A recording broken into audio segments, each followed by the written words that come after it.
Believe it or not, this is white to move and win.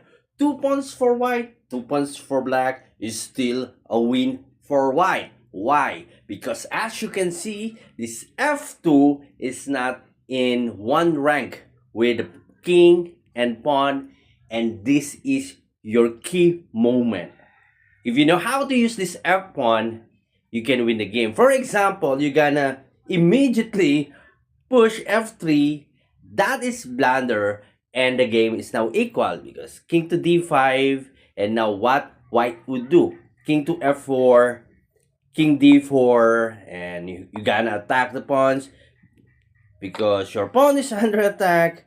Let's say d5, now f4, and let's say d4, f5, and this will be a draw game. So let's go back. So how about moving f4 immediately?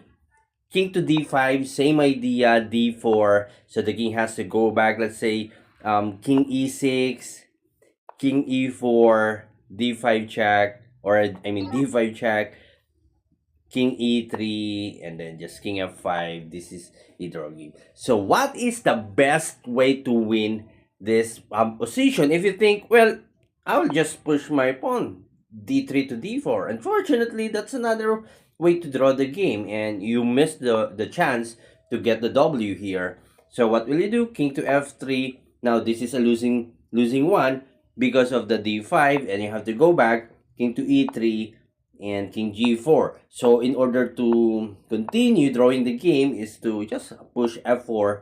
If d5, then king f3, king will go back to g6 or e6, it doesn't matter, draw. So the only key move to win this one is to oppose the black king. The idea is you can go here or here. It really depends on the black's move. Let's say king to e7. Now you can attack the f6 pawn.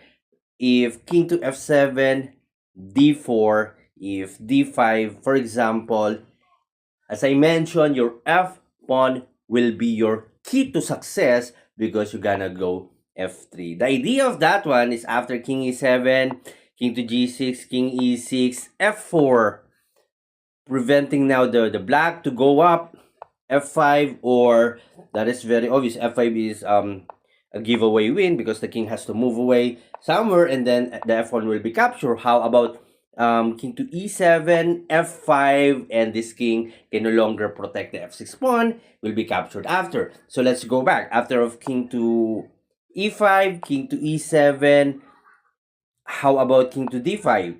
Well, same idea. f5, then let's say king c6, f4, then f3, making sure blocking the pathway of that pawn, and then d4, no way now for black to once again protect the d pawn. So I will not obviously go to e7. How about king to d7? Same idea, you can attack the king f5, attacking the f6 pawn. After that one, d4 and f7, just d5, and this is an easy win for white.